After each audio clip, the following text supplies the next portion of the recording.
जो voter list है जो वेस्ट बंगाल का जो है, वो सिर्फ 3 कैटेगरीज डिसाइड करेगी कि आप 2026 के वोट देंगे या नहीं देंगे। ठीक है, वो कैसे? वो कुछ इस तरह है कि आपको इस वीडियो में हम completely step by step decide करेंगे कि जो आपको जो पीडीएफ मिलेगा एसआईआर का, ठीक है, उसमें 3 कैटेगरीज मिलेंगे। वो 3 कैटेगरीज क्या है हम लोग आगे देखते हैं। ठीक है, 3 के एक अप्रूव होगा, एक अंडर रिव्यू होगा और डिलीटेड होगा। ये तीनों कैटेगरीज का जो डेफिनेशन है लीगली, ये आपको हम लोग डाइसेक्ट करके बताएंगे एक कॉमन सिटीजन की तरह। इसलिए क्योंकि ये चैनल जो डिकोड गवर्नमेंट पॉलिसी है, इस चैनल में हम लोग गवर्नमेंट पॉलिसीज को डिकोड करते हैं इस सिंपल लैंग्वेज में, ताकि जो कॉमन सिटीजन है वो गवर्नमेंट ऑफ इंडिया को समझ सके, गवर्नमेंट ऑफ इंडिया का पॉलिसी को समझ सके, और ये आपका राइट्स है।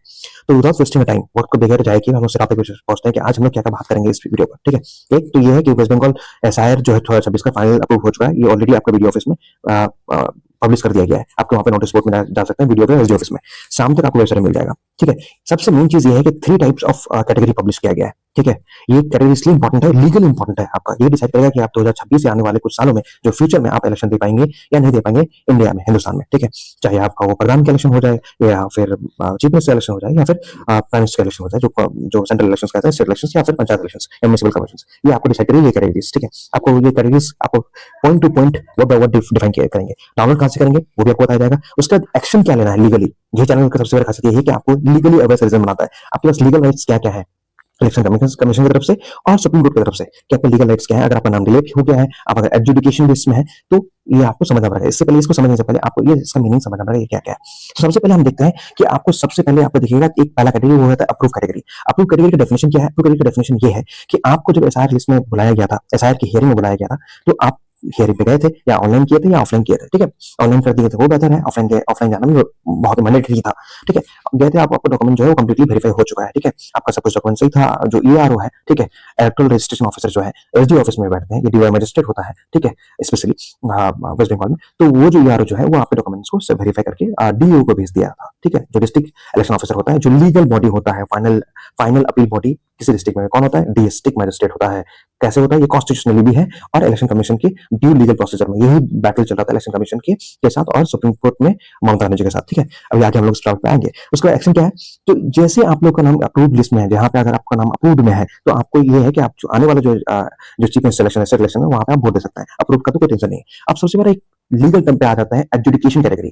एडजुडिकेशन कैटेगरी का मतलब क्या होता है? इस कैटेगरी में आपका नाम अगर दिख रहा है, अगर इस कैटेगरी में आप है, तो आपको घबराने की बात नहीं है। कुछ घबराना कभी नहीं है। ठीक है, आपको ये बता दिया जाए कि इलेक्शन कमीशन को राइट ही नहीं है कि आपको सिटीजनशिप खींच पाए। इलेक्शन कमीशन आरपीए एक्ट के हिसाब से चलती है। ठीक है, वो एक बॉडी है जो इलेक्शन कराती है।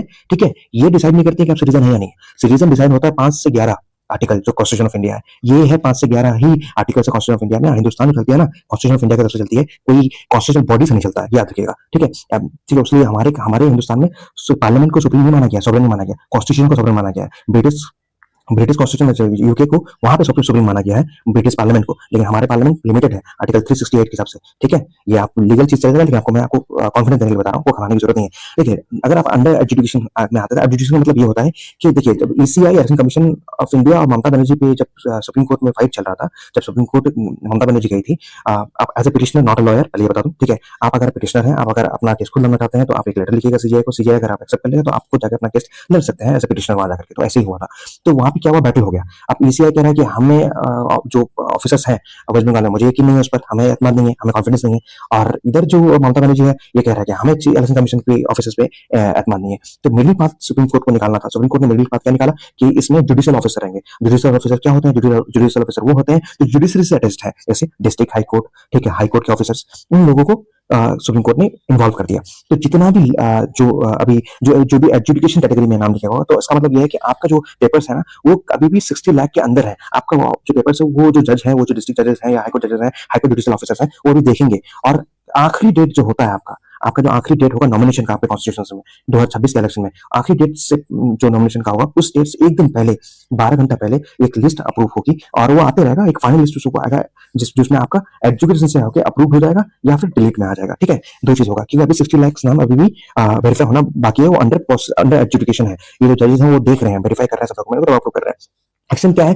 ये जो फाइनल इंक्लूजन और एक्सक्लूजन डिपेंड्स करता है जुडिशियल आउटकम पर। ठीक है, ये है, अगर क्लियर हो गया तो आपका नाम ऑलरेडी सप्लीमेंट्री लिस्ट में, जैसे मैंने बताया कि जैसे इलेक्शन डेट अनाउंस हो जाएंगे 5-6 मार्च में, आपके जो हर 5-6 दिन में एक लिस्ट आते रहेगा, सप्लीमेंट्री लिस्ट आता रहेगा, उसमें आपका नाम एजुकेशन से अप्रूव आ जाएगा या फिर डिलीट में आ जाएगा, ठीक है, दो में आ सकता है, ठीक है। और इसमें क्या होता है कि आपके पास ये इस तरह प्रोसेस किया जाएगा। तो एजुकेशन का मतलब यही होता है कि आपको वेटिंग लिस्ट में है, आपका पेपर अभी तक जज साहब देखे नहीं है, जुडिशल ऑफिसर देखे नहीं है, जैसे जुडिशल ऑफिसर साहब देख लेंगे तो आपका नाम सीधा आपका अप्रूव लिस्ट में या डिलीट लिस्ट में आ जाएगा, ठीक है। ज्यादा से ज्यादा उम्मीद ये है कि अप्रूव लिस्ट में ही आएगा, ठीक है। अब डिलीट लिस्ट में हम देखते हैं डिलीट करेंगे क्या। डिलीट करेंगे में देखिए आप ये है कि इसमें घबराना नहीं है, आपको मैं भी कह रहा हूँ, घबराना बिल्कुल नहीं है। इलेक्शन कमीशन में बस कोई राइट ही नहीं है आपको सिटीजनशिप खींचने का, ठीक है, कॉन्स्टिट्यूशनल राइट नहीं है, ठीक है। इलेक्शन कमीशन ने एक सुप्रीम कोर्ट ने ये स्पेसिफाई कर दिया कंप्लीटली मेथड में, you do not have the right to ask for citizenship, you are the body under RP act and under the 324 of articles, ठीक है, 324 आर्टिकल के अंदर इलेक्शन कमीशन बताती है कि हाँ इलेक्शन कमीशन की बॉडी है, उसमें 3 इलेक्शन कमीशन होंगे और इलेक्शन हैंडल करेगी सेंटर का, स्टेट का, ठीक है, पंचायत का नहीं कराती है। तो मैं आपको बस लीगली बता रहा हूँ। डिलीट रिव्यू में क्या होगा, डिलीट रिव्यू में ये होगा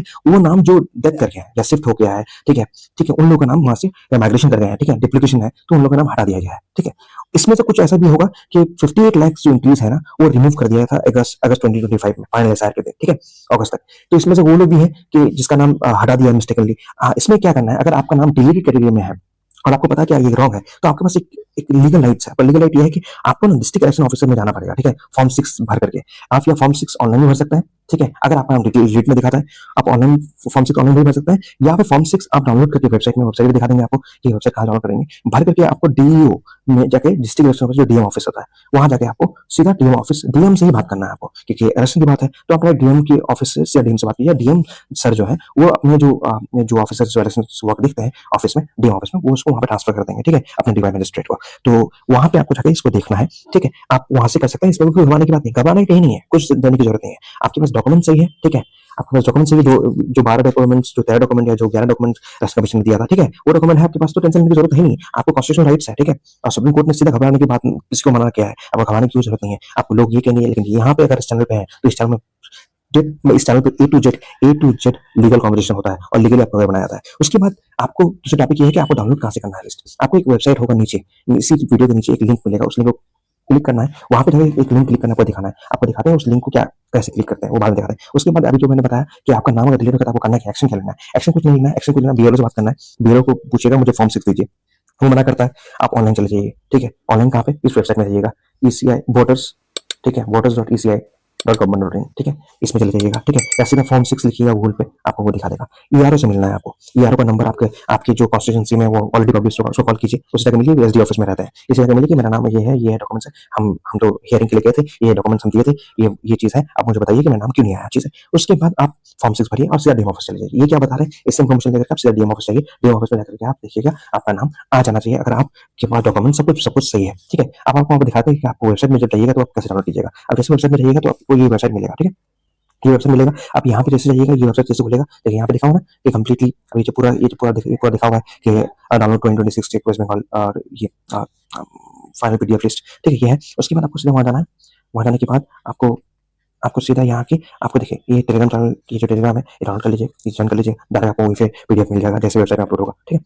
आपको सीधा यहाँ जाने के बाद एक आपको ये मिलेगा, आपको एक लिंक मिलेगा, सीधा इस लिंक यहाँ पे नीचे, ये देखिए यहाँ पे नीचे ये लिंक है, ये सीधा देखिए यहाँ पे डाउनलोड ई रूल लिखा हुआ है, तो मैं सीधा डाउनलोड ई रूल का ही लिंक दे दिया हूँ। जैसे इसको क्लिक कीजिएगा ना आप डायरेक्ट इलेक्शन कमीशन की वेबसाइट पे पहुंच जाइएगा, यहाँ से आप अपना इंटर डिटेल डालिएगा तो वहां से आप आ जाएगा।